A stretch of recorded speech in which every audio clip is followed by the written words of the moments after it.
When I opened the door to my house that afternoon, I never imagined my own daughter would be waiting for me, her eyes blazing with fury. Jennifer was standing in the middle of the living room, arms crossed, her face completely distorted. Beside her, Mark paced back and forth like a caged animal, cell phone in hand, the veins in his neck bulging with rage. They didn't even let me close the door. "Have you lost your mind?" Jennifer shouted, advancing toward me with furious steps. My husband nearly had a heart attack at the ATM.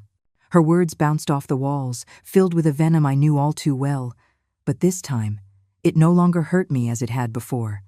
Mark got closer, waving his phone in my face. "Where is the money, Eleanor? What did you do?" His card was empty. There wasn't a single dollar. His voice was a desperate roar, as if something that belonged to him by right had been snatched away. But that money was mine. My pension, the fruit of 42 years working at the textile mill, getting up before sunrise, sacrificing my back and my knees. I set my purse down on the small entryway table with a calm that surprised even me. I changed my banking information, I said in a firm voice, looking both of them directly in the eye. Now my pension goes to a new card, one that only I control. The silence that followed was deafening.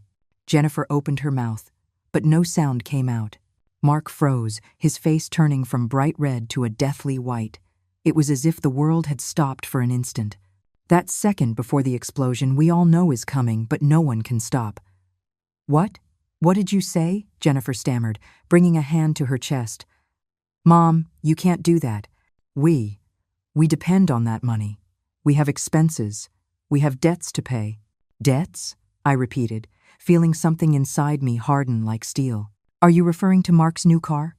Or the vacation to Florida last month? Or maybe that giant television you bought the week before?" Mark took a step forward, his index finger pointing at me accusingly. "You live in our house. You eat our food. It's the least you can do to contribute." His words were spat out, loaded with a contempt he no longer tried to hide. I felt a bitter laugh rise in my throat. "Our house. How funny that you call it that now, when the property deeds still have my late husband's name and mine on them. This house that we bought with so much effort, brick by brick, sacrifice after sacrifice, is now your house in my son-in-law's vocabulary." "This is my house, Mark," I said, with a voice I didn't recognize as my own, too firm, too sure. "You two came to live here 3 years ago, remember? When you lost your apartment because you couldn't pay the rent." Jennifer let out a choked cry, as if I had slapped her. "I can't believe you're talking to me like this. I'm your daughter, your only daughter. After everything we've done for you, this is how you repay us." Tears began to roll down her cheeks, but they were tears of rage, not sadness. I knew them well. I had seen them so many times when she didn't get what she wanted. "Everything you've done for me." The words came out colder than I intended. "Tell me, Jennifer, what exactly have you done for me?" she stammered, searching the air for arguments. We give you a roof over your head. We take care of you. You take care of me," I interrupted, feeling decades of silence breaking inside me like a burst dam. "Do you take care of me when you wake me up at 6 in the morning to make breakfast? When I have to wash your clothes, iron Mark's shirts, clean the bathroom you dirty? Is that taking care of me?" Mark slammed his fist against the wall, making the wedding picture that had hung there for 45 years tremble. "You are an ungrateful, selfish old woman. Without us, you'd be rotting in some dead-end nursing home." His words should have hurt me. 6 months ago, they would have destroyed me. But today, after what I had lived through, after the humiliations I had swallowed in silence, after the nights spent crying in my room while they laughed in the living room, spending my $1,500 a month on their whims, those words bounced off me without causing any harm. "Maybe you're right," I said, picking up my purse again. "Maybe I am a selfish old woman, but this selfish old woman just got her freedom back." Jennifer collapsed onto the sofa, the same sofa I had paid for when theirs broke. Her hands trembled as she covered her face. "You can't do this to us, Mom. Please. Mark has medical treatments. I have. We have financial commitments. You're going to ruin us. I'm going to ruin you," I repeated slowly, letting each word settle in the thick air of the room. "Isn't that ironic? For 3 years, you have lived off my pension. Every dollar that I earned with my sweat and my effort. And now that I decide that money is mine again, I'm the one who's ruining you." Mark approached again, but this time there was something different in his eyes. It wasn't just rage anymore. It was fear. Real fear of losing his source of income, his personal ATM that had worked for so long without protest. "Eleanor, let's be reasonable," he said, trying to soften his tone but not quite succeeding. "We can reach an agreement. You don't have to be so drastic." I looked at this man who had entered my family 7 years ago, with his charming smile and his promises to take care of my daughter. The same man who now saw me only as a source of money, as a resource to be exploited until there was nothing left of me. "The only agreement we're going to have," I said as I walked toward the stairs leading to my room, "is that from today on, my money is mine alone. And if that bothers you, well, the door is open. You know where it is." I left them there, in the middle of the living room, with their mouths open and their plans crumbling. I climbed each step feeling an enormous weight lift from my shoulders. It had taken me 69 years to learn this lesson. That love can't be bought, that real family doesn't exploit you, and that it is never, ever too late to reclaim your dignity. Behind me, I heard Jennifer sobbing and Mark cursing under his breath. But for the first time in 3 years, those sounds no longer broke my heart. They only reminded me why I had made the most important decision of my life that morning, when I walked into the bank and said the words that would change everything. "I want to change my banking information. I need a new card, one that no one else can touch." It all began 3 years ago, at my husband Richard's funeral. I remember the smell of white carnations mixed with the aroma of coffee the neighbors had prepared for the guests. I remember Jennifer's hands squeezing mine as I watched the coffin descend, taking with it 45 years of my life, of shared laughter, of quiet breakfasts, of silly arguments and sweet reconciliations. Richard died of a massive heart attack on a Tuesday morning. He was watering the plants in the garden, those roses he loved so much, when he simply collapsed. By the time the ambulance arrived, it was too late. The doctor told me he didn't suffer, that it was instantaneous. But I suffered. God, how I suffered. The first few months in that empty house were a silent hell. Every corner screamed his absence, his coffee mug in the cabinet, his slippers by the bed, his toothbrush, which I didn't have the courage to throw away until 6 months later. I would wake up in the pre-dawn hours, expecting to find him in the kitchen reading the newspaper, and reality would hit me every time as if it were the first. Jennifer came to visit me often at first. "Mom, you can't stay alone," she would say, sitting on the living room sofa where Richard and I had watched so many movies. "Come live with us for a while, just until you get back on your feet." Mark would nod beside her, with that smile that seemed genuine to me then, full of filial concern. I resisted for weeks. This house was my sanctuary, the place where I had raised Jennifer, where every wall held a memory. But loneliness weighed on my bones like lead. The nights became eternal. The silence was so thick I could touch it. So finally, I accepted. Just for a little while, I told them, until I learned to be alone again. I packed 2 suitcases with the essentials. Clothes, some photos, the green knitted shawl Richard had given me for our 20th anniversary. I closed the door of my house with a lump in my throat, promising myself I would be back soon. How naive I was, how blind I was. The first few months at Jennifer's house were bearable. She worked at a boutique downtown, and Mark was supposedly looking for a job after being fired from the insurance company where he worked. I helped with the household chores. I cooked, I cleaned. It made me feel useful, needed. I thought I was contributing to the family while I healed my broken heart. But things began to change subtly. First, it was Mark who asked to borrow $200 for a course that, according to him, would help him get a job. "I'll pay you back next month, Eleanor. I promise." He never paid it back. Then Jennifer needed $300 to pay off a credit card debt. "It's an emergency, Mom. If I don't pay, they're going to charge me sky-high interest." I never saw that money back either. At first, I didn't mind. They were my family. My only family. If my money could help them, why not? Richard always said that family came first, that money came and went, but blood ties were eternal. I believed those words as if they were gospel. One day, Mark came with a proposal. "Eleanor, I've been thinking. It would be easier if your pension went directly into our account. That way we can manage the household expenses better. You don't have to worry about anything. We'll take care of everything." He said it so naturally, as if it were the most logical thing in the world. Jennifer supported the idea immediately. "It's true, Mom. It's simpler that way. Besides, you're not good with numbers. Remember how Dad handled all the finances? We'll do the same. We'll take care of you." Their words sounded reasonable, wrapped in concern and love. Or what I believed was love. I signed the papers at the bank without reading the fine print. With faith, I gave access to my card. I handed over control of my $1,500 a month without asking questions. After all, I lived under their roof, ate their food, used their electricity. It was only fair, wasn't it? It was the right thing to do. The transformation was gradual, so slow that I didn't realize it until I was already trapped.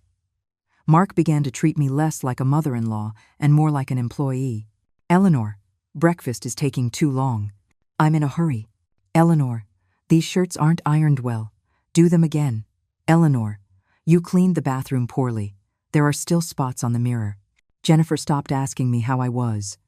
The conversations about my day, about my feelings, about my grieving process, simply disappeared. Now we only talked about pending chores, groceries I needed to buy, meals I had to prepare. I had become a shadow in that house, a useful ghost who cooked, cleaned, and paid bills without complaining. On weekends, they would go out to expensive restaurants without inviting me.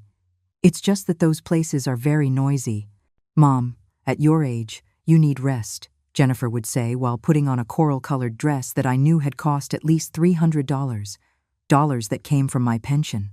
I would stay home, eating leftovers, watching television in the small room they had assigned me at the back of the house. One day, I found a receipt forgotten on the kitchen table. It was from a jewelry store at the most exclusive mall in the city. Mark had bought Jennifer a gold necklace for $1,200. My heart sank. While I wore the same worn-out clothes from years ago, while I denied myself basic pleasures like a new book or a pastry from the bakery I liked, they were indulging in luxuries with my money. I started to pay more attention. The nights out. The new clothes that appeared in their closets every week. The sports car Mark bought with his savings, even though he hadn't worked a single day in 2 years. It all fit together like a macabre puzzle. My pension wasn't being used for household expenses. It was financing a lifestyle they couldn't afford on their own. I tried to talk to Jennifer one night while we were washing dishes. "Honey, I've been thinking that maybe I should go back to my house. Enough time has passed since your dad died. I need to learn to live alone." My hands trembled as I rinsed a plate. She looked at me with cold eyes, so different from the warm eyes of the little girl I had raised. "Go back to your house?" "Mom, don't be silly. That house is neglected. Besides, how are you going to live alone at your age? What if you fall? What if you get sick? Here you're safe. Here you're taken care of." But in her voice, there was no love. There was only calculation. That night I cried in my small room, hugging the pillow to muffle the sobs. I missed Richard with an intensity that split me in two. He never would have allowed this. He would have defended me. But Richard was dead, buried under cold earth, and I was alone, facing a reality I didn't want to accept. My own daughter, the baby I had nursed, the girl whose knees I had patched up after every fall, the teenager whose tears I had dried after every romantic disappointment, was using me. She was squeezing me dry, as if I were an inexhaustible resource, a source of money without feelings, without dignity, without value beyond what I could provide financially. But I still didn't have the courage to do anything. I still clung to the hope that things would get better, that it was just a difficult phase, that the love we once shared would re-emerge. I lied to myself every morning when I woke up, every night when I went to bed. I swallowed the humiliation because the alternative was to accept that I had lost not only my husband, but also my daughter. Months passed, and the situation only worsened. Mark now didn't even pretend to look for work. He would get up at noon, eat the breakfast I prepared without even a thank you, and spend the rest of the day on the sofa watching sports or playing video games. Jennifer would come home from work, and instead of helping me with dinner, would lock herself in her room to talk on the phone with her friends about their upcoming vacations. One Friday night, while I was cleaning the kitchen after they went out to dinner, I found the bank statement thrown in the trash can. I pulled it out with trembling hands and unfolded it under the lamplight. My eyes scanned the lines of expenses: restaurants, bars, clothing stores, spas, gyms. In a single month, they had spent $2,800. My pension was $1,500. The rest was coming from credit cards I didn't know existed, cards that were being paid with my money from the following month. I sat down on the kitchen chair, feeling the world wobble around me. They were drowning in debt, living beyond their means, and using my pension as a bottomless pit to cover their excesses. How much longer could this last? What would happen when I could no longer pay their debts? Would they throw me out on the street like an old rag that was no longer useful? That night, lying in my narrow bed, staring at the cracked ceiling of my small room, I made a decision. I needed to know exactly what was happening with my money. I needed to understand the magnitude of the problem before I could do anything about it. And above all, I needed to regain even a little of the control I had lost over my own life. The next morning, I got up before dawn, as always. I made the coffee, set the breakfast table, cooked scrambled eggs and toast, all on autopilot, while my mind worked on a plan. I needed information. I needed proof. I needed to see with my own eyes the extent of the theft they were committing against me. When Jennifer and Mark got up, I had already made a decision. I need to go to the bank today, I announced while pouring coffee. I have to sort out some things with your father's account that I left pending. Mark looked up from his phone with an expression of instant alarm. The bank? What do you need to go to the bank for? If you need something, I can go for you. His tone was too anxious, too controlling. It's personal business, I replied firmly, surprising myself. Documents I need to sign. Inheritance stuff. I lied without blinking, and the lie came out so naturally it almost scared me. Jennifer exchanged a worried glance with Mark. Mom, I don't think it's a good idea for you to be out alone. Let me go with you. I get off work at 3. We can go together. But I knew that if she accompanied me, I would never get the answers I needed. I'll go alone, I said, and in my voice, there was something new, something that made them back off slightly. At 10 in the morning. Don't worry about me. I grabbed my purse and left the house before they could protest further. The bank was 20 minutes away by bus. During the ride, my heart beat so hard I thought all the passengers could hear it. What was I going to discover? Did I really want to know the truth? But it was too late to turn back. I had crossed an invisible line that morning, and there was no return. At the bank, a young executive named Sarah assisted me with a professional smile. Good morning, ma'am. How can I help you? Her eyes were kind, without judgment, and that gave me the courage I needed. I need to see all the transactions on my account for the last 3 years, I said, my voice barely a whisper. All the deposits and all the withdrawals. I want a complete statement. Sarah nodded and began typing on her computer. After a few minutes, the printer spit out page after page of information. When it finished, there was a stack of papers nearly 50 pages thick in front of me. Would you like to review it here, or would you prefer to take it home? She asked. I'll review it here, I replied, taking the stack with hands that were barely trembling now. I sat in one of the chairs in the waiting area and began to read. And with every page I turned, I felt my heart grow smaller, harder, colder. The numbers didn't lie. In 3 years, they had spent more than $60,000 of my pension. $60,000. The money I had earned with 42 years of work, getting up before the sun, sacrificing my health, my knees that now creaked with every step, my back that ached every night. I saw withdrawals of $500 at electronic stores, $800 at luxury restaurants, $1,000 at a jewelry store, $2,000 at a travel agency, purchases and more purchases, luxuries and more luxuries, all paid for with my effort, with my pain, with my dignity. But the worst part wasn't the large expenses. The worst part was the small details that revealed the true nature of their betrayal. Withdrawals of $20 at bars at 2 in the morning, $50 at beauty salons every week, $150 on clothes every month. while I wore the same 3 worn-out dresses I had brought from my house, while I refused to buy the medication for my arthritis because I didn't want to be a burden, they paraded around in new clothes and perfect nails. Sarah approached after an hour, a concerned expression on her face. "Are you all right, ma'am? Can I get you a glass of water?" It was then I realized that tears were streaming down my cheeks without me even noticing. "I'm fine," I lied, drying my tears with the back of my hand. I need to know something. Is it possible to change the banking information for my account? To have my pension deposited into a new account, a card that only I have?" Sarah's eyes lit up with understanding. She had seen this before. I knew it from the way she nodded. "Of course it's possible, ma'am. And I can help you with that right now if you'd like. I just need you to show me your identification and sign a few forms." My hand moved to my purse almost of its own accord. "Yes," I said, and my voice sounded firmer than I felt. "Yes, I want to do it now.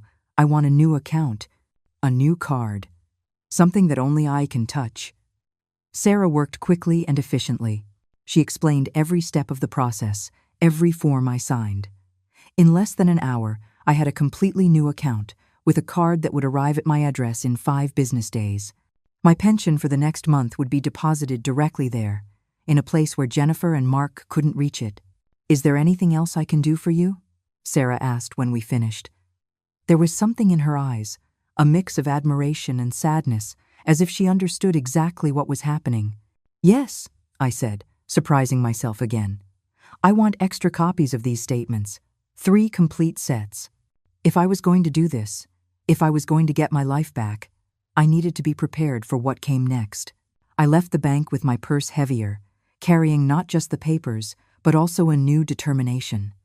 The sun was shining brighter than when I had entered, or maybe it was just that I could see it better now. For 3 years, I had lived in a fog of grief and manipulation. But that fog was dissipating, revealing an ugly but liberating truth. On the bus ride back, I hugged my purse to my chest and looked out the window. We passed the bakery where Richard used to buy me donuts on Sundays. We passed the park where Jennifer had learned to ride her bike. We passed the church where we had gotten married 45 years ago. All those memories, all those beautiful memories. And yet here I was, a 69-year-old woman, having to protect myself from my own daughter. When I got home, Jennifer was at work and Mark was snoring on the sofa, the television on showing some football game. I went up to my room quietly and hid the papers at the bottom of my suitcase, under the underwear and old socks. No one would look there. No one would think that I, the foolish old woman who let herself be manipulated, would have the cunning to hide evidence. I sat on my bed and looked around my small room. The peeling cream-colored walls, the window that overlooked the back alley, the tiny closet where my clothes barely fit. This wasn't a room for a beloved guest. It was a utility room, a place to store the maid who cooked, cleaned, and paid the bills. But in 5 days, when my new card arrived, everything would change. In 5 days, I would begin to reclaim not only my money, but something much more valuable. My dignity, my self-worth, my right to exist as more than just a source of income for people who had forgotten what it meant to love. The next 5 days were the longest of my life. Every morning, I woke up wondering if this would be the day the card arrived. Every time I heard the mailman, my heart leaped. But I had to act normal, not raise suspicion, continue being the submissive, obedient Eleanor they expected. Mark noticed something different about me on the 3rd day. I was serving dinner when he looked at me with narrowed eyes. "You've been weird lately, Eleanor. Is something wrong with you?" His tone was accusatory, as if I had no right to have my own thoughts. "I'm fine," I replied, keeping my eyes on the plate of chicken I was serving. "Just a little tired. You know, old age." I let my shoulders slump a little more, my voice sound weaker. It was a role I had played for 3 years. A few more days wouldn't make a difference. Jennifer came home that night with shopping bags. Again, I recognized the logos of the expensive stores from the mall. "Mom, I need you to iron this lavender dress for tomorrow. I have an important dinner with some friends," she said, leaving the bags in my room as if it were the most natural thing in the world. I looked at that dress, which had probably cost $200 of my pension, and something inside me finally broke. Why don't you iron it?" The words slipped out before I could stop them. Jennifer turned to me, her eyes wide. "What did you say?" Her voice had a dangerous edge, the same tone she used as a teenager when she didn't get what she wanted. "Nothing," I hurried to say, hating myself for my cowardice but knowing I had to wait. Just 2 more days until the card arrived. 2 more days and I could stop pretending. "I'll iron it after I wash the dishes." The 4th day was when I almost ruined everything. I was cleaning Jennifer and Mark's room, something I did every week even though it killed my back, when I saw an open envelope on the desk. It was a statement for a credit card I didn't recognize.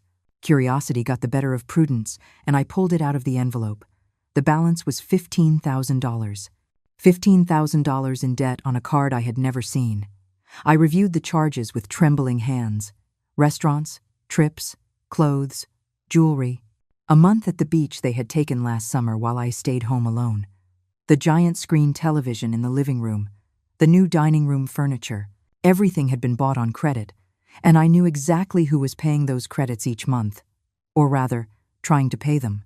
Because clearly, it wasn't enough. They were sinking into debt while draining my pension, and when my money was no longer enough, what would they do? Would they kick me out? Would they force me to sell my house to pay for their whims? I heard footsteps on the stairs and quickly put the envelope back where I had found it. Mark entered the room and found me dusting the nightstand with visibly shaking hands. "What are you doing in here?" he asked suspiciously. "Cleaning," I replied without looking at him. Like every Thursday, he stood in the doorway for a long, uncomfortable moment before grunting something unintelligible and leaving. I left that room with my heart pounding so hard I thought I was going to faint. It had been close, too close. On the 5th day, finally, the card arrived. I heard the mailman drop the mail in the mailbox around 11 in the morning. Jennifer was at work, and Mark had gone out to meet some friends, probably to spend more money they didn't have. I was alone. I ran to the door with an energy I hadn't felt in years. My hand was shaking so much I could barely open the mailbox. There it was, among the bills and junk mail, an official envelope from the bank, with my name on it. Just my name. Not Jennifer's. Not Mark's, mine. I opened it with clumsy fingers and took out the new card. It was silver, shining in the sunlight, and it felt like freedom in my hands.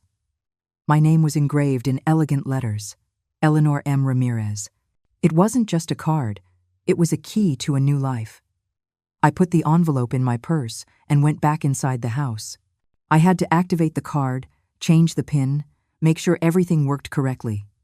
I called the number that came in the instructions and followed each step meticulously. When the automated voice confirmed that my card was active and that my next pension deposit would arrive in 2 days, I felt a wave of relief so intense I had to sit down. 2 days. In 2 days. When Mark tried to withdraw money from the ATM, as he always did on the 1st of the month, there would be nothing. The account would be empty.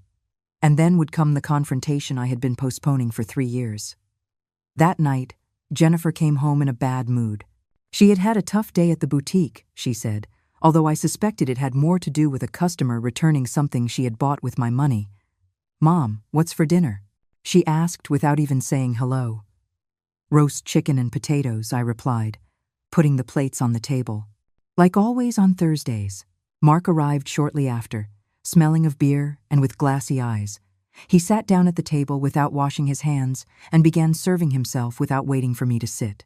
"This chicken is dry," he complained after the first bite. "Can't you cook something decent for once?" Something inside me hardened. I looked at that plate of food I had prepared with ingredients bought with my money, on a stove I had paid for, in a house that was mine. "If you don't like it," I said in a voice I didn't recognize as my own, "you can cook for yourself tomorrow." The silence that followed was absolute. Jennifer stopped chewing and looked at me as if I had grown a second head. Mark dropped his fork with a metallic clatter against the plate. "What did you just say?" he asked in a dangerously low voice. "You heard me," I replied, getting up from the table. "I'm tired. I'm going to my room." And I left, leaving them with their mouths open, feeling their gazes of disbelief digging into my back. In my room, I sat on the bed and took the new card out of my purse.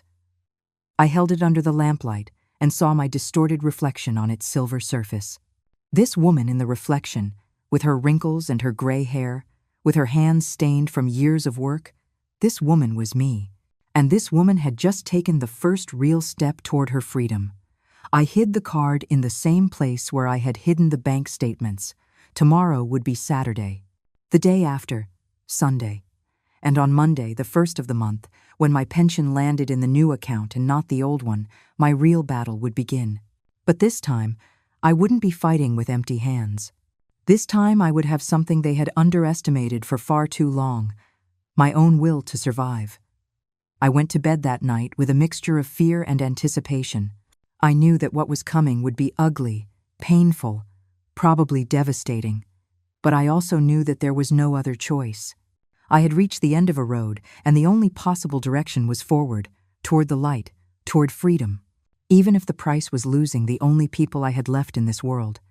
Because in the end, what value did those people have if they only saw me as a means to finance their lives? What kind of love was it that only existed as long as the money flowed? The time had come to find out if there was anything real left under all that greed, or if I had lost my daughter long before I was willing to admit. The weekend passed in a strange tension. Jennifer and Mark looked at me with suspicion, as if they knew something had changed but couldn't pinpoint exactly what. I continued with my usual routine, cooking, cleaning, washing their clothes, but there was a subtle difference in how I did it. I no longer apologized for everything. I no longer bowed my head when Mark grumbled his complaints. On Sunday night, while I was preparing dinner, I heard Mark talking on the phone in the living room. His voice was tense, nervous. "I'm telling you, I need that loan by tomorrow." "Yeah, I know. Look, my mother-in-law helps us out every month, but there's a delay this time. It's just a few days." He lied with such naturalness, it sickened me. He was already looking for other ways to get money, anticipating problems he didn't even know were coming. I barely slept that night. I tossed and turned in bed, staring at the ceiling, rehearsing in my mind what I would say when the time came. The words felt heavy on my tongue, years of accumulated silence finally waiting to come out. At 3 a.m, I got up and went to the kitchen to make myself a chamomile tea. I sat at the dark table, illuminated only by the light from the refrigerator, and held my mug with both hands. At this very table, Richard and I had shared thousands of breakfasts. At this table, I had helped Jennifer with her homework when she was a child. At this table, we had celebrated birthdays, Christmases, graduations. How had it come to this? At what point did love become a transaction? Monday dawned with a gray sky threatening rain. I got up early as always, but this time my stomach was in knots. I prepared breakfast in silence, listening to every noise in the house, waiting for the inevitable moment. Mark came down around 9, already dressed. "I'm going to the bank," he announced, grabbing the car keys. "I need to get some cash." He didn't look at me when he said it. He never looked at me when he talked about money, as if I were just an object from which to extract resources. "Have a good day," I said in a neutral voice, although my heart was beating so hard I thought he could hear it. Mark left, slamming the door, and I stood motionless by the stove, counting the minutes. Jennifer was still sleeping. She had come home late last night from an outing with friends, probably spending more money they didn't have on expensive cocktails and appetizers. I cleaned the kitchen slowly, organizing every object with millimeter precision, postponing the moment of going up to my room. Finally, I went up and took my new card out of its hiding place. I held it in my hands and took a deep breath. Somewhere in the city, Mark was in front of an ATM, inserting the old card, waiting for the bills to come out that he had been spending for 3 years without remorse. But this time, nothing would come out. This time, the machine would tell him there were no available funds. I didn't have to wait long. 20 minutes later, I heard the car arrive with a screech of tires. The door opened with such force that it hit the wall. Mark's footsteps pounded up the stairs like a stampede. "Jennifer! Jennifer, wake up!" His voice was laden with panic and fury. I heard Jennifer groan, still drowsy. "What's wrong? What time is it?" Her voice sounded irritated, confused. "The card doesn't work. There's no money in the account. Nothing. The ATM gave me an insufficient funds message. I tried 3 times and nothing." "What the hell is going on?" Mark was shouting now, his voice rising an octave with each word. There was a silence, then hurried footsteps. Jennifer must have been checking her phone, logging into the bank app. "It can't be," I heard her mutter. "It has to be a mistake. Mom's pension always arrives on the 1st of the month. Always. Well, it didn't arrive today, and our account is in the red. I have payments to make today. I promised Ivan money. What am I going to tell him?" Mark sounded desperate now, his mask of control completely disintegrated. "I'll call the bank," Jennifer said, and I could hear the fear in her voice. Fear that her source of income had dried up. Fear of having to face the consequences of 3 years of uncontrolled spending. I walked down the stairs slowly, holding onto the railing. Each step was deliberate, measured. When I reached the bottom, Jennifer was on the phone, still in her pajamas, with her hair disheveled and her face pale. Mark was pacing back and forth like a caged animal, cursing under his breath. Jennifer saw me, and her eyes locked on me with an intensity that would have been terrifying at another time. "The bank says there's no mistake," she said slowly, lowering the phone. "It says the account is active, but it hasn't received any deposits this month." "That's impossible," Mark exploded. "Eleanor's pension always arrives on the 1st. Always." He turned to me with bloodshot eyes. "What did you do, old woman? Did you talk to someone? Was there a problem with your pension?" I took a deep breath, feeling all the fear, all the anxiety of the last few days, turn into a strange, cold calm. "There was no problem with my pension," I said in a clear, firm voice. "In fact, it arrived right on time this morning." The silence that followed was absolute. I could hear the ticking of the clock in the living room, the hum of the refrigerator in the kitchen, the beat of my own heart. "What?" Jennifer was the first to speak, her voice barely a whisper. "What do you mean it arrived?" "I mean exactly that," I replied, maintaining my upright posture even though my knees were trembling. "My pension arrived this morning. My $1,500 are safe in my account. My new account. An account that only I control." Mark took a step toward me, his fists clenched. "What did you do?" His voice was a low, dangerous growl. "You changed the account?" "When? Why?" "A week ago," I said, and there was something liberating in finally telling the truth. "I went to the bank, opened a new account, and changed the information so my pension would be deposited there, where no one else can touch it." Jennifer brought her hands to her mouth. Tears began to roll down her cheeks, but they weren't tears of sadness. They were tears of rage and panic. "Mom, you can't do that. That money. We depend on that money. How are we going to pay the bills? How are we going to eat?" I looked her in the eyes. My daughter, the child I had held in my arms, whom I had comforted during nightmares, whom I had applauded at every achievement. "The same way I had to manage for 42 years before I retired," I said in a firm voice. "By working," Mark exploded. "You are selfish. An ungrateful old woman. You lived under our roof. You ate our food. We gave you everything." He came so close I could see the veins throbbing in his neck. "Your roof?" I repeated, and now my voice rose too. "Your roof, Mark. This house has my name on the deed. This house that Richard and I bought 35 years ago. You came to live here because you had nowhere else to go. And instead of thanking me, you turned me into your maid and your ATM." I pulled the stack of papers from my purse that I had saved, the statements I had printed at the bank. I dropped them on the dining room table with a dull thud. "You want to talk about numbers? Let's talk. In 3 years, you have spent $60,000 of my pension. $60,000 that I earned with my sweat, with my blood, with my ruined health." Jennifer approached the papers with trembling hands. Her eyes scanned the pages, and I saw her face go from red to white. "Mom, we." "You what?" I interrupted. "Did you think I would never find out? Or did you think I was too stupid, too old, too broken by Richard's death to defend myself?" My voice cracked slightly on my husband's name, but I recovered quickly. "Did you think you could just keep squeezing me until there was nothing left of me?"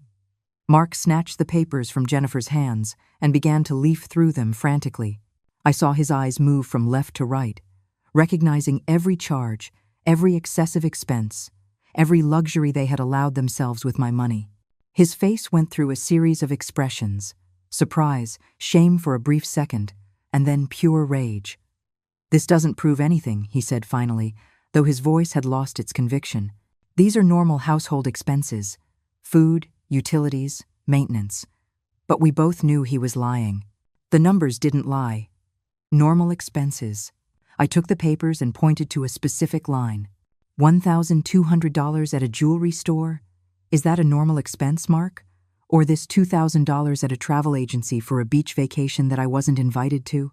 My finger moved from line to line, exposing every lie, every deceit.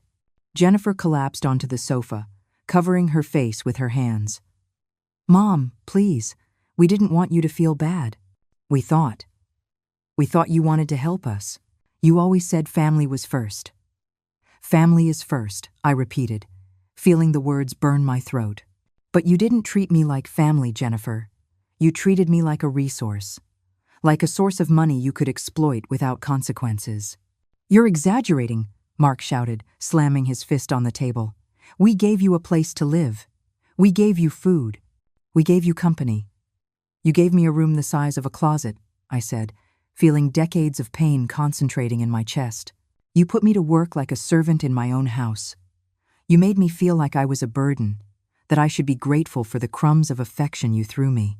And all while you spent my money on luxuries I could never afford."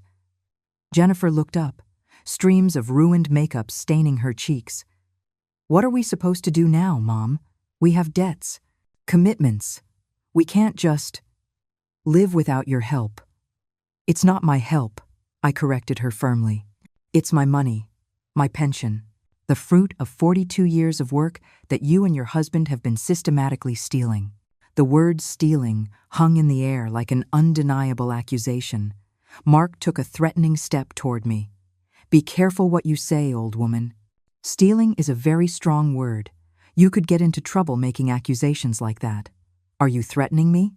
I asked, and to my surprise, I felt no fear. I only felt a cold, calculated fury. "Because I have all these documents. I have proof of every dollar you took from my account without my explicit permission. I have the signature you made me put on those bank papers, telling me it was to simplify things." "You want to talk about legal trouble, Mark?" He recoiled slightly, the reality of the situation finally penetrating his brain. Jennifer was looking at him with wide eyes, probably calculating the implications of what I was saying. "You wouldn't go to the police," Jennifer said in a trembling voice. "You wouldn't do that. I'm your daughter. You are my daughter." I nodded, feeling my heart break as I said the next words. "And precisely because of that, I am giving you a chance you don't deserve. I'm not going to the police. I'm not going to report you. But from now on, my money is mine alone. And what are we supposed to do?" Mark had gone from rage to a kind of pathetic desperation. "We have $15,000 in credit card debt. The bank is pressuring us. Ivan is going to kill me if I don't pay him what I owe." "Those are your problems," I said with a firmness that surprised me. "Problems you created yourselves, living beyond your means. I am not responsible for your bad financial decisions." Jennifer shot up from the sofa. "I can't believe you're so cruel. What happened to you? The mom I knew would never do this. You're abandoning us." Her voice was rising, hysterical. "I'm abandoning you?" I felt a bitter laugh rise in my throat. "Me? Jennifer, you abandoned me 3 years ago when you decided I was only worth what I could provide financially. You abandoned me every time you made me feel like a burden. You abandoned me when you turned my grief over your father's death into an opportunity to exploit me." "That's not true," she shouted, but her eyes said otherwise. She knew it was true. Somewhere deep down, she knew it. Mark started pacing again, running his hands through his hair. "There has to be a solution. Eleanor, let's be reasonable. We can reach an agreement. We'll give you an allowance. You can keep some of your money, but we need you to contribute. It's only fair. Fair." The word almost made me laugh. "You want to talk about fairness? Fine, let's talk about fairness. For 3 years, I cooked, cleaned, washed, ironed, and on top of that, paid all your bills. I did the work of a full-time maid without so much as a thank you. Do you know how much a full-time maid costs? Around $1,200 a month. Multiply that by 36 months, and that's $43,000 you owe me for my work." Jennifer opened her mouth to protest, but I continued, my voice gaining strength with each word. "Add that to the $60,000 of my pension that you spent, and you owe me over $100,000. So don't talk to me about fairness, Mark. Not when the only injustice here has been what you two did to me." The silence that followed was absolute. They were left without arguments, without defenses, naked before the truth I had just exposed. I saw Jennifer look at Mark, searching for support, but he was pale as a ghost. "So, what?" Jennifer finally asked in a small voice. "Are you going to kick us out of your house?" The question hung in the air. I had been waiting for them to ask it. "This is my house," I said slowly, "and you are welcome to stay if you want, but under my terms. You will pay rent. You will buy your own food. You will clean up your own messes. And you will not see a single dollar more of my pension." "Rent?" Mark almost choked on the word. "You're going to charge us rent? We're family." "Exactly," I replied. "And if you truly consider me family and not just a source of income, then there shouldn't be a problem with contributing equally to the household expenses." Jennifer started sobbing again, but this time the sobs sounded different. Less manipulative, more genuine. "Mom, we can't pay rent. We can barely pay our debts." "Then I suggest Mark get a job," I said, not softening my words. "Or that you get a better one, or that you sell that sports car you bought last year.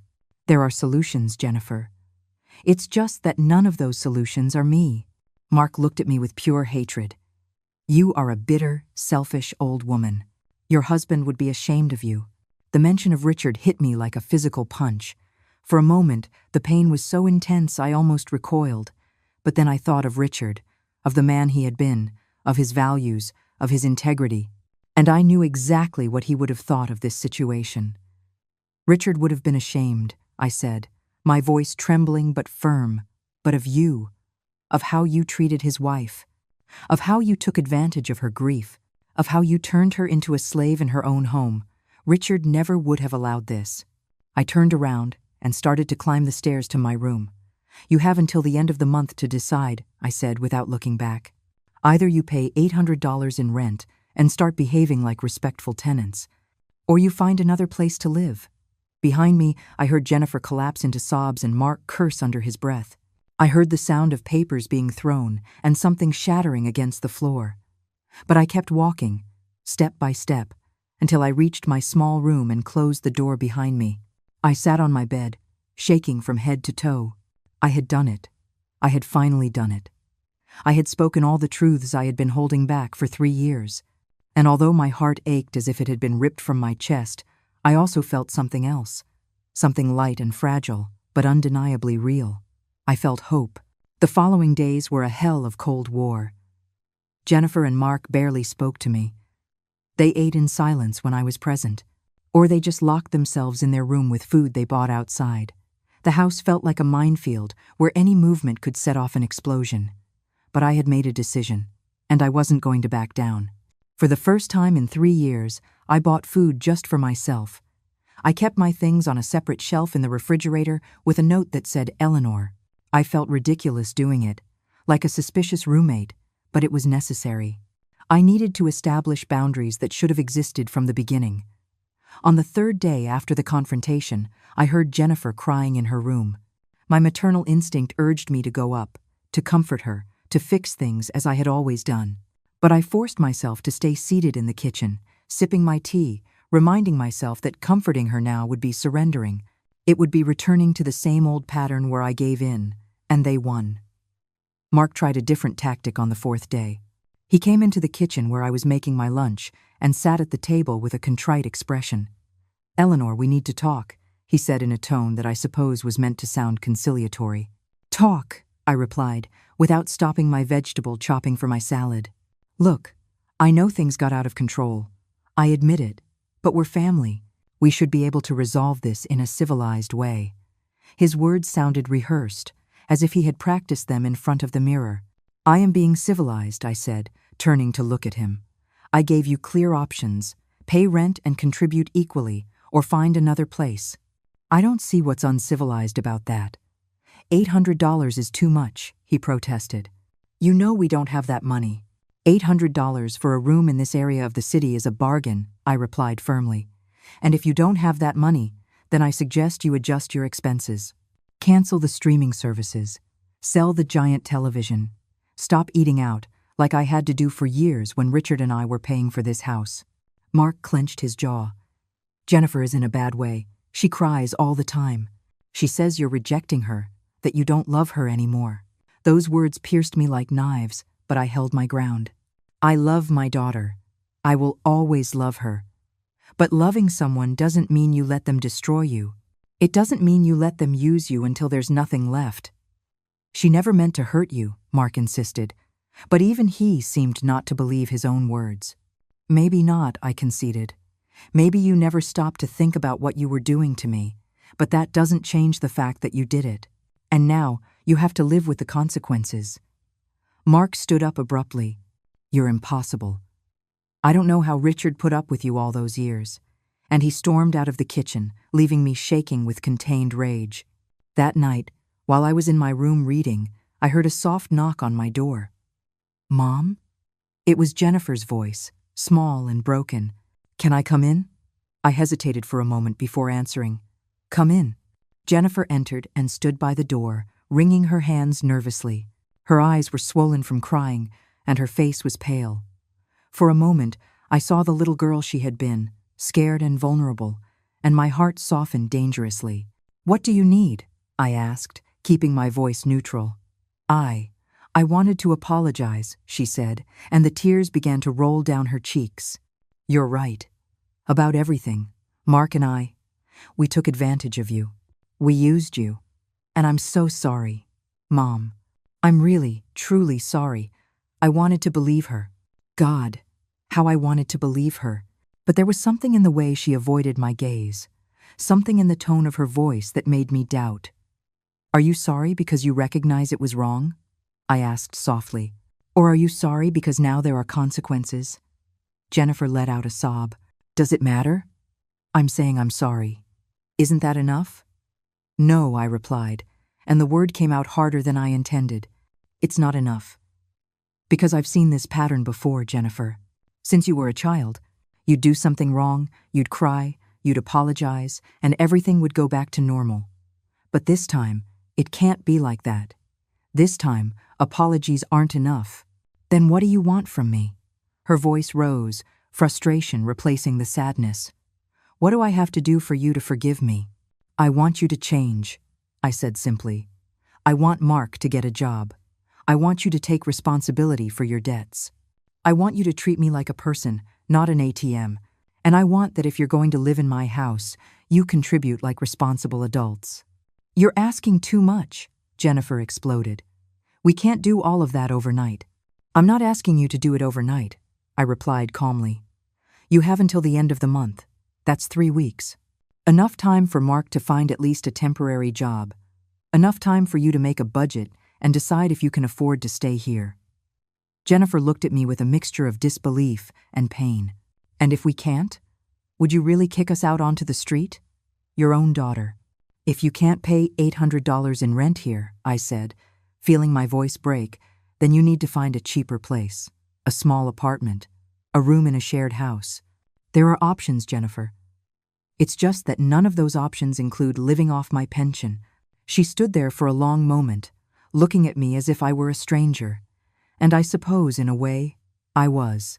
I was no longer the submissive mother she had known. I was no longer the woman who swallowed pain and humiliation to keep the peace. I don't recognize you, Jennifer finally said in a cold voice. This isn't you. You're right, I replied. This isn't the woman you turned into your servant. This is the woman I should have been from the beginning. The woman your father would have wanted me to be. Jennifer left the room without another word, closing the door harder than necessary. I sat on my bed, feeling the tears roll down my cheeks. This was harder than I had imagined. Much harder. But then I remembered the bank statements. I remembered the nights crying in silence while they laughed in the living room. I remembered every humiliation, every moment I felt invisible and worthless. And I knew I couldn't give up now, not after coming this far. The next morning, something unexpected happened. The doorbell rang around 10. When I opened the door, I found a beautiful young woman of about 25 with a warm smile. For a moment, I didn't recognize her. "Grandma?" she said. And then I remembered. Chloe, my granddaughter. The daughter Jennifer had when she was young, before she married Mark. Chloe, who had gone away to college in another city 5 years ago, and with whom I had lost contact. "Chloe," my heart leaped. "What are you doing here? Can I come in?" she asked, looking inside the house cautiously. I let her in, confused but happy to see her. We sat in the living room, and Chloe took my hands in hers. "Grandma, I need to talk to you about something important," she said seriously. "And Mom can't know I'm here." My heart began to beat faster. "What's wrong, honey?" Chloe took a deep breath. "Grandma, I've been talking to my Aunt Brenda, your friend from your old apartment building. She told me you haven't been to visit her in 3 years. I got worried and started looking into it." She paused, her eyes full of concern. "Grandma, what's been happening to you?" And then, for the first time since it all began, I broke down. I told Chloe everything. Every painful detail, every humiliation, every stolen dollar. She listened to me in silence, squeezing my hands, and I saw her eyes fill with tears. "I knew something was wrong," she said when I finished. "Mom always made excuses when I asked about you. She said you were busy, you were tired, you didn't want to talk. But something didn't add up." She looked me directly in the eyes. "Grandma, you can't stay here. It's not safe. It's not healthy." "Where would I go?" I asked, feeling the weight of my age for the first time in days. Chloe smiled. "With me, or back to your house, or with Brenda. She said she'd be thrilled to have you. You have options, Grandma. You're not trapped here." Her words were like a light in the darkness. I wasn't alone. I hadn't been alone all this time. There were people who truly cared about me. Not about my money, but about me. Chloe's visit changed everything. For the first time in 3 years, I felt like I had an ally, someone who saw me as a human being and not a resource. We spent the whole morning talking, planning, rebuilding the relationship that Jennifer had systematically sabotaged with her excuses and lies. "Mom always said you were too tired for visitors," Chloe told me sadly, "that your health was fragile and you needed rest." I believed her. "Grandma, I thought I was protecting you by not bothering you. I was never too tired for you," I told her, squeezing her hands. "Jennifer kept you away from me because she knew you would see what was really happening. You were always more observant, more critical of her decisions." Chloe nodded slowly. "I always had my doubts about Mark. From the day Mom introduced him to me, I didn't like something about him. The way he talked about money, about success, as if they were the only things that mattered in life." She paused. "Did you know he asked me for money once? 2 years ago. $200 that he said he urgently needed. I had just started working, and it was all I had saved." "Did you give it to him?" I asked, although I already knew the answer. "Yes," she admitted with embarrassment. "And he never paid me back. When I reminded him months later, he got angry. He said I was selfish, that families should help each other without expecting anything in return. That's when I started to distance myself. I stopped coming around as often, and Mom didn't do anything to stop it. We were so absorbed in our conversation that we didn't hear Jennifer come down the stairs. Her voice startled us both. "Chloe, what are you doing here?" Chloe stood up slowly, facing her mother with an expression I had never seen on her before. It was disappointment mixed with contained anger. "I came to see my grandmother, Mom. Something I should have done a long time ago." Jennifer entered the living room with cautious steps. "I don't understand. I told you Grandma was fine. Why didn't you call me before you came?" "Because Brenda told me some interesting things," Chloe replied in a firm voice. "About how Grandma hasn't visited her own house in 3 years. About how you stopped answering my calls when I asked about her. About how every time I wanted to visit, you made excuses." Jennifer's face turned pale. "I was just protecting her. Your grandmother has been going through a difficult time since Grandpa died. She needed space." "She needed space?" Chloe repeated with disbelief. "Or did you need no one to notice what you and Mark were doing to her? What is that supposed to mean?" Jennifer's voice rose defensively. It means I found out about everything, Mom. Chloe crossed her arms. Grandma told me about the money, about how you treated her, about how you turned her into your maid while you emptied her bank account. Jennifer looked at me with eyes full of betrayal. You told her? Her? Why would you do that? To turn her against me. I didn't turn her against you, I replied wearily. You did that yourself with your actions. Chloe came here worried about me, and I told her the truth. Something I should have done a long time ago. Mark appeared at that moment, still in his pajamas even though it was almost noon. What's all this shouting? He asked with irritation. Then he saw Chloe, and his expression changed. Oh, you. Yes, me, Chloe said coldly.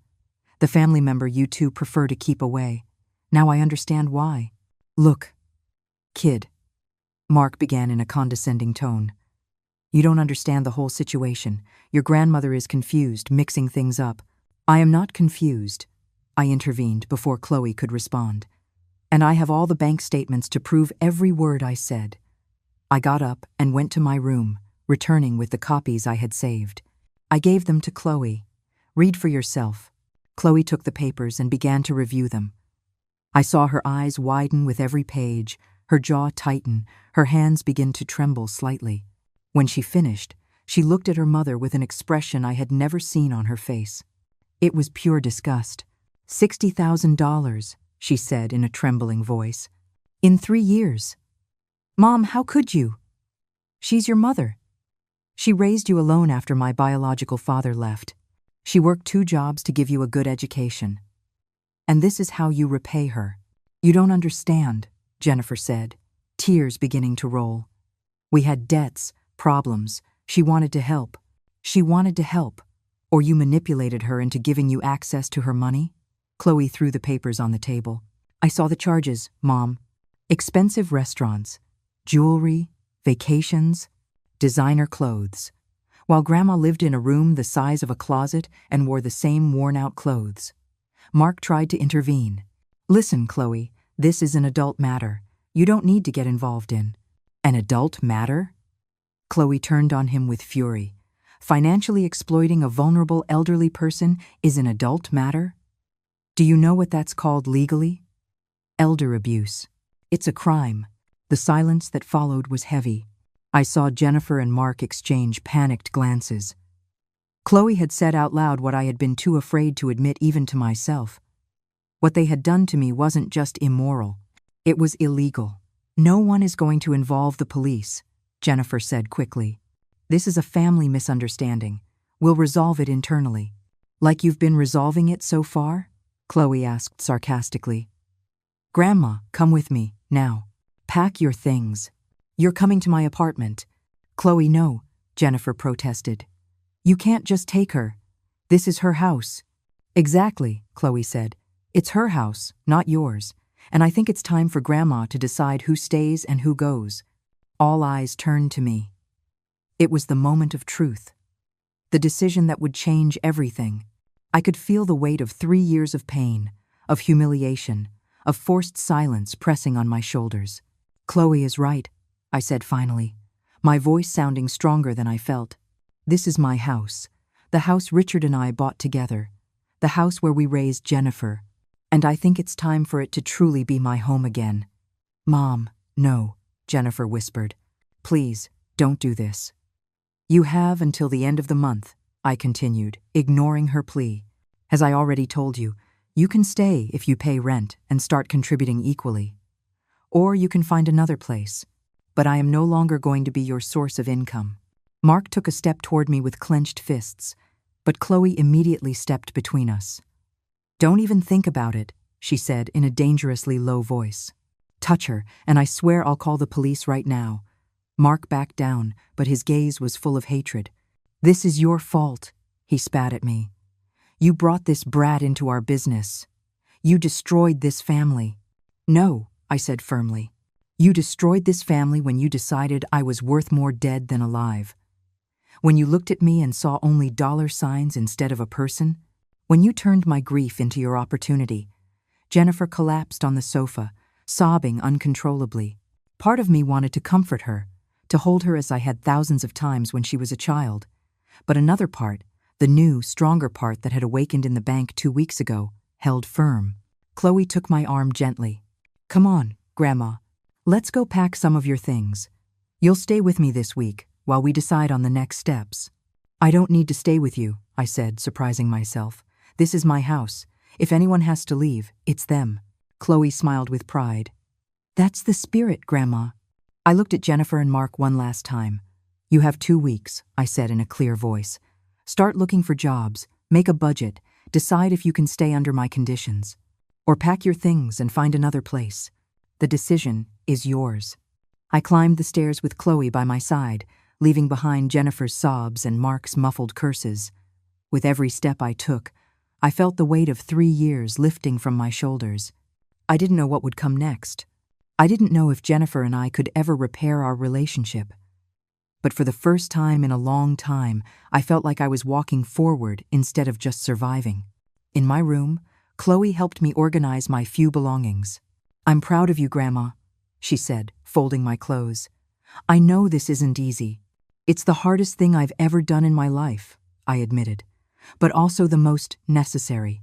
6 months later, I was sitting on the porch of my house, my real house, the one Richard and I had built together, drinking coffee and watching the sunrise. The garden that had been neglected for 3 years was now blooming again. I had replanted the roses Richard loved so much, and every morning their scent reminded me that life could be beautiful even after loss. Jennifer and Mark had left 2 weeks after my ultimatum. They didn't pay rent, they didn't really look for work, they just packed their things in the middle of the night and left without saying goodbye. I found a note on the kitchen table. "I hope you're happy alone," it said in Jennifer's tight handwriting. There was no signature, no goodbye. Just that one sentence full of bitterness. The first few days after they left were strange. The house felt too quiet, too big. I would wake up in the early hours expecting to hear their voices, their footsteps, even their complaints. But slowly, that silence transformed into peace. I learned to enjoy my mornings without rushing, my meals without criticism, my afternoons without demands. Chloe came to visit me every weekend. We cooked together, watched old movies, talked about everything and nothing. She would tell me about her job as a graphic designer, about her dreams of opening her own studio one day. I would tell her stories from when I was young, about her grandparents, about the life I had lived before getting lost in grief. Brenda also came back into my life. My dearest friend, whom I had abandoned without realizing it when I moved in with Jennifer. She held no grudge against me. She welcomed me with open arms and tears in her eyes. "I missed you so much," she told me that first day I went to visit her. "I knew something was wrong, but I didn't know how to help you. I didn't know how to ask for help either," I admitted.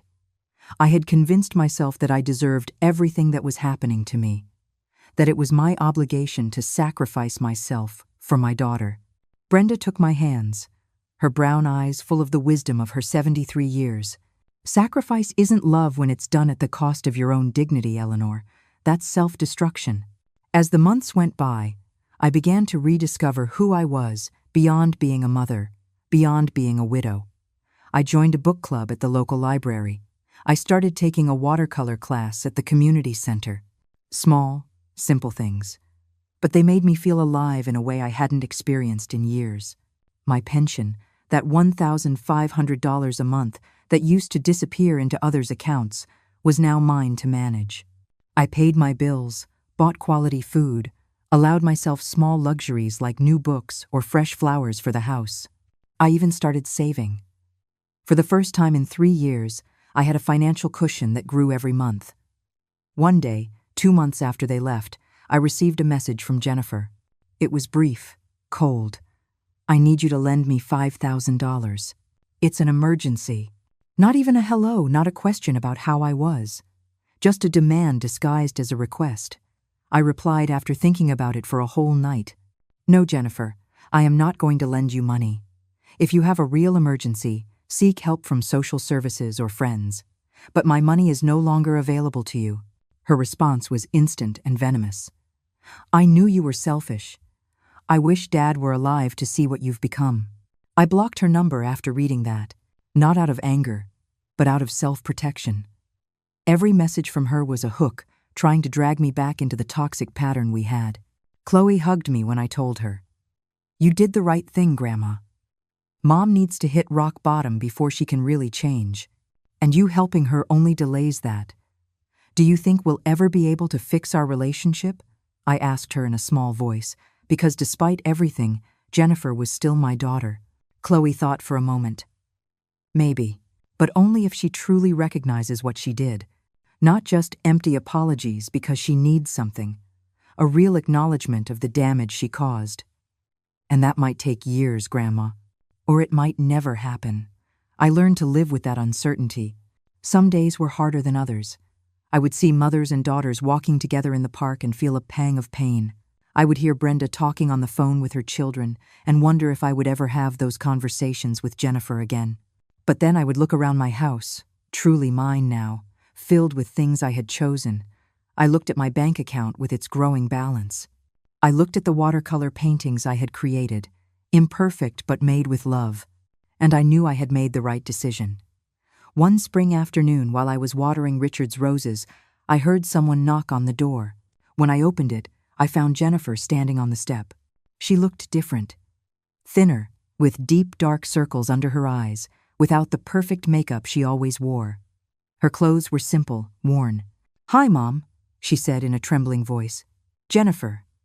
My voice came out colder than I intended, but it was an automatic defense mechanism.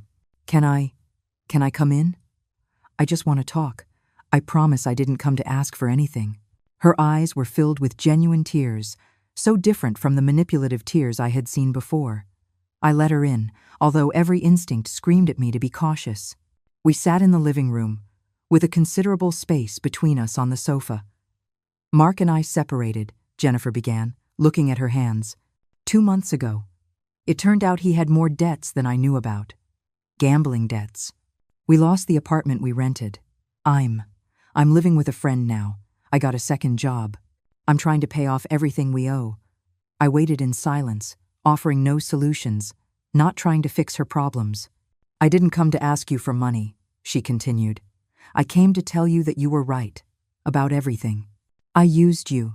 I treated you horribly.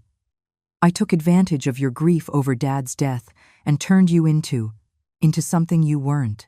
I took away your dignity. The tears were flowing freely now, and I'm sorry." "God, Mom, I'm so sorry." "Why now?" I asked softly. "Why are you coming to tell me this now?" "Because I hit rock bottom," she admitted. "Because I lost everything. Because I finally understood what I did to you when someone did the same thing to me." She looked up, her red eyes meeting mine. "Mark left me with nothing, Mom. Exactly like I left you. And when I felt used, discarded, invisible, I finally understood." We sat in silence for a long moment. Part of me wanted to hug her, to forgive her immediately, to be her protective mother again. But the wiser part, the one that had fought so hard to emerge, knew that true forgiveness required more than words. "I appreciate your apology," I said finally. "I really do. But apologies are just the beginning, Jennifer. I need to see real change.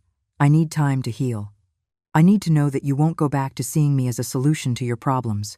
"I understand," she nodded. "I don't expect you to forgive me today. I just wanted you to know that I finally get it, and that I'm going to work on being better. Not for you, but for me." We talked for 2 hours that day. It was painful, honest, raw. I told her how I had felt during those 3 years. She told me about her own fears and weaknesses that had led her to justify her actions. We didn't end up as best friends. We didn't hug and promise that everything was fixed. But it was a start. When she left, I sat on my porch again, holding my now cold coffee. The sun was setting, painting the sky orange and pink. Richard's roses swayed gently in the breeze. I didn't know if Jennifer and I would ever get back what we had lost. I didn't know if she would really change, or if this was just another temporary pattern. But I did know one thing for certain. I had changed. I had found my voice, my value, my right to exist as more than just a means to others' ends. It had taken me 69 years to learn that self-love is not selfishness, that setting boundaries is not cruelty, that saying no when necessary is an act of survival, not meanness. I looked at my reflection in the window. I saw a woman with honestly earned wrinkles, with gray hair she no longer dyed to please others, with eyes that had cried but that now shone with something new. Freedom. Richard, I whispered to the wind. I finally did it. I finally stood up for myself. And somewhere, in my most precious memories, I could hear his voice telling me what he had always said. I'm proud of you, my love. I went into my house, my home, closed the door behind me, and smiled. Because today, I didn't need anyone's permission to live.